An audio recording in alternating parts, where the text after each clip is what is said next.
On today's episode of the Post Christian Podcast, I have with me Zac Bernauer. How are you doing, Zac? Good. Thanks for having me, Eric. I appreciate getting the time to talk with you. Well, I'm eager to learn from you. You're with the Church Communications Group.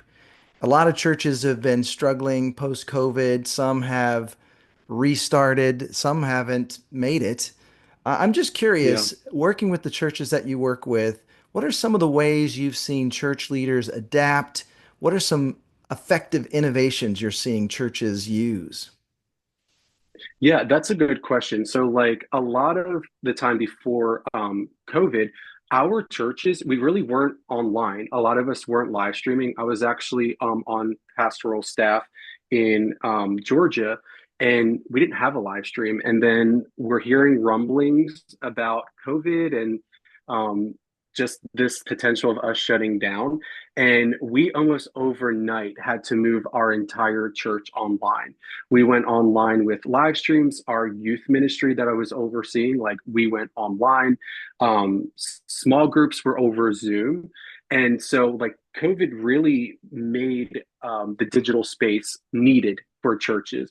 And just like that progression and that trend to need digital marketing to make sure that your church is seen in your area, because all of us, not just church wise, but in our work, we all work from home or we went to school online. We have adapted just being digital. So that's going to be the best place for us to be able to connect with people.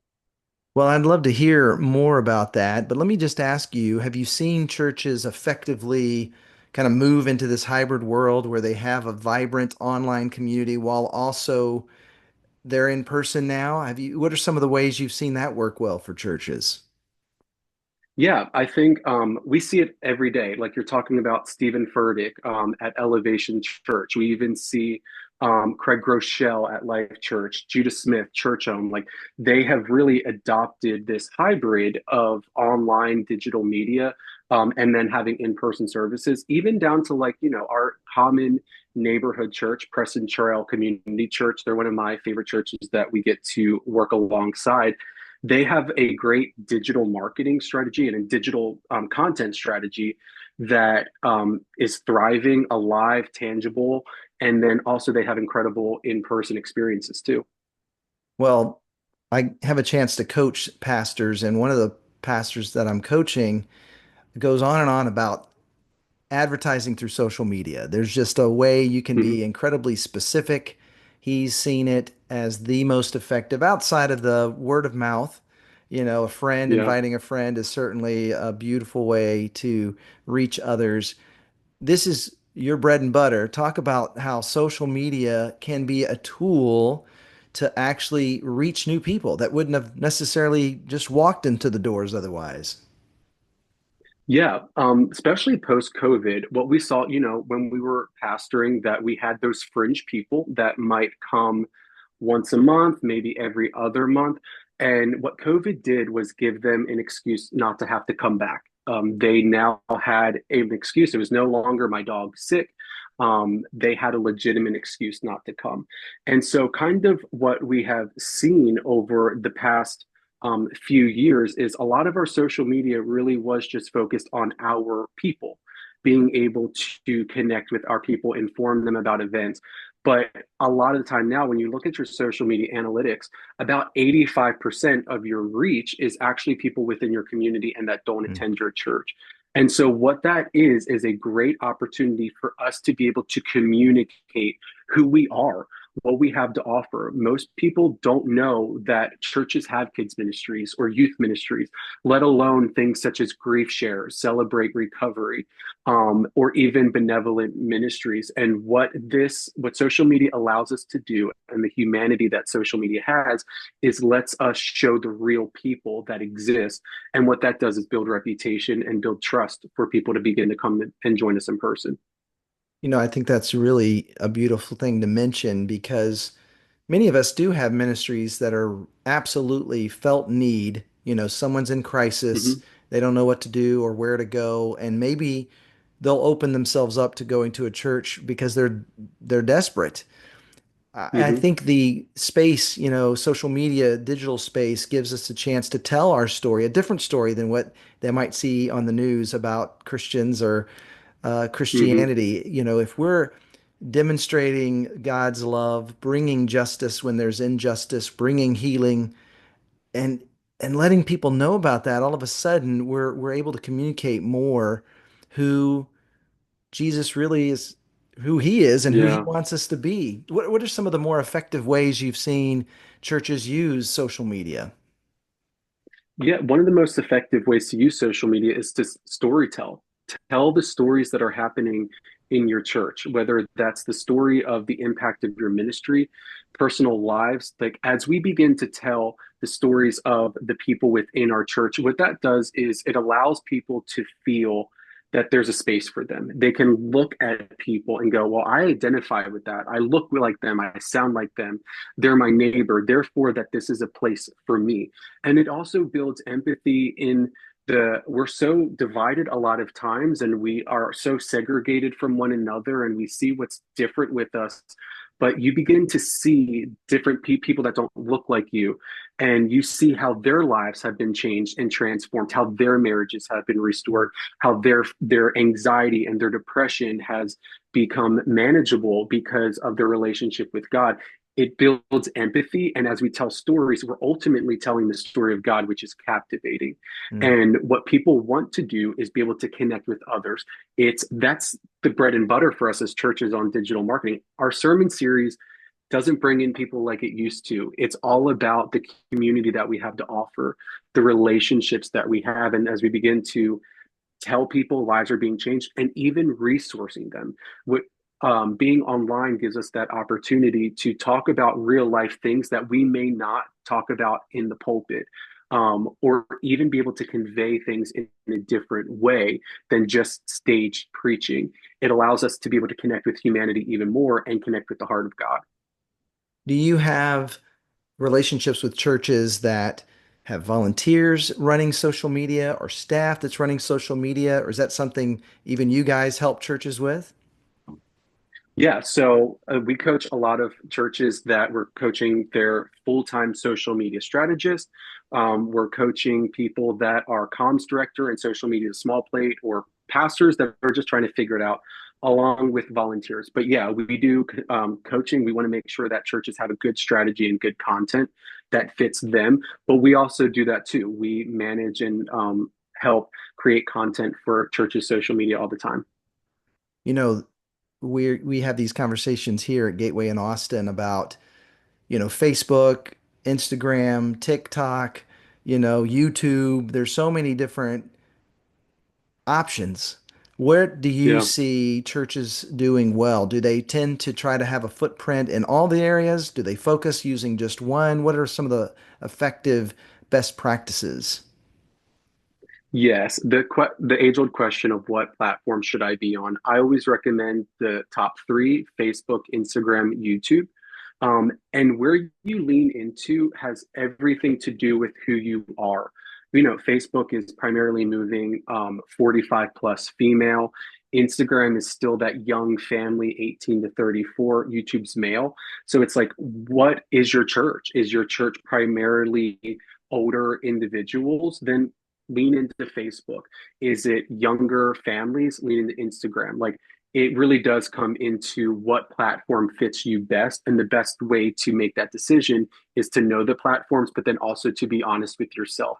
Sometimes it doesn't make sense for us to be on Instagram because that's not our audience. That's not who we can connect with. It makes sense to be on Facebook. So it's very customized and you knowing who you are and where you should be.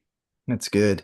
We had a family that's been online for about 5 years.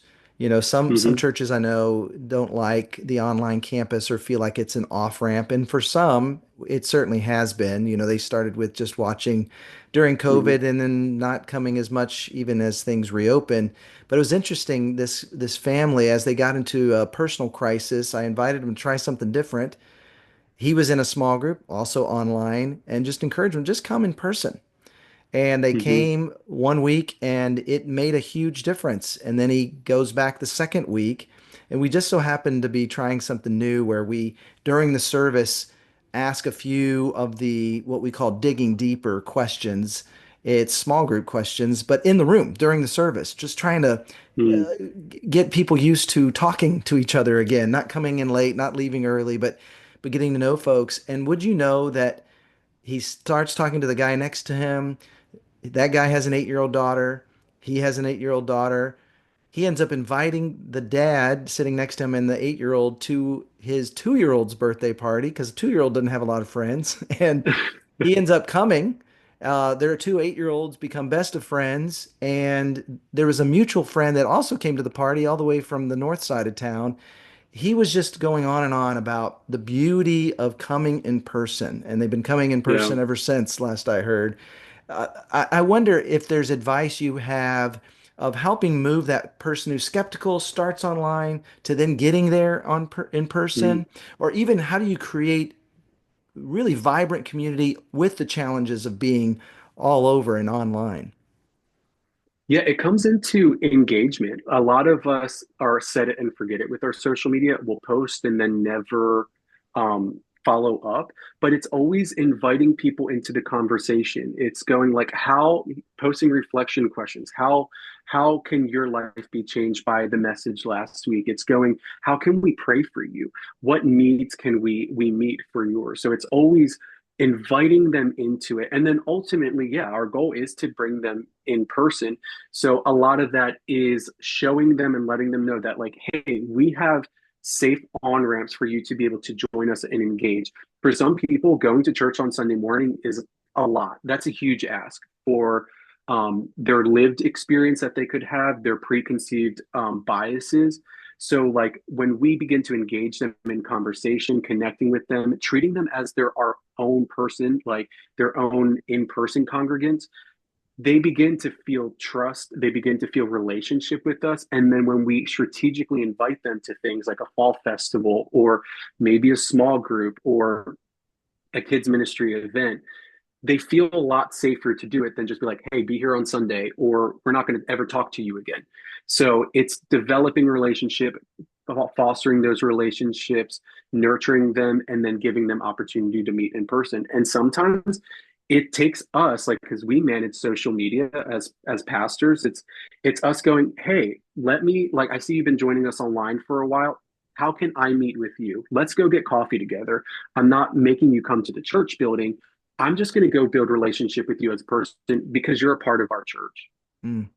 You know, I have a unique opportunity. I'm the South Austin campus pastor and the Gateway Austin online campus Mm-hmm. pastor, and it's been interesting to see how they can dovetail. I've got a couple of leaders here in South Austin that really love being online. I have one woman who's retired and she leads 3 small groups online and a Yeah. support group online, and there are people from Europe and California and South America that are part of our community. And what's interesting Yeah. is we do such a good job of talking about the importance of community. All the people that we've reached online that are now leaders also have a local church near them, you know. And Yeah. so I think there's a real beauty and value of not seeing it as an enemy, but embracing it and Yeah. maximizing it, as you said, through actual relationship and through those conversations, whether it's on the phone or face to face on Zoom. There's a way to really help people in a very isolated, lonely season of Hmm. life into community. And for some, it's the on-ramp they need. Well, Zach is at churchcommunications.com. You can get a free consultation from them. But also, I noticed on your website you have a traveling roadshow. Talk about what that is in 2025. Yeah, so we have one more happening in Indianapolis, Indiana, towards the end of October. But in 2025, we are hitting 14 cities throughout the entire year, all across America. And what that is the opportunity for us to go into your city and just to resource you. So we'll talk about things such as crisis management, church communications, and how to structure your church communications. We talk about social media, and all it is just a day that you can come in one location and meet people in your community. It's a great opportunity for you to connect with one another. We hear all the time about people that were in previous road shows that they made interpersonal connections with the person down the street and the comms director down the street, and now they have lunch with each other every few weeks. Like that's a huge win. It's a great networking opportunity while also being able to come in person and learn about church communications and how you can grow in that area. Wonderful. Thank you so much, Zach, for the ways you guys resource the church. Keep up the great work. Awesome. Thank you. Thank you for having me, Eric. I appreciate it.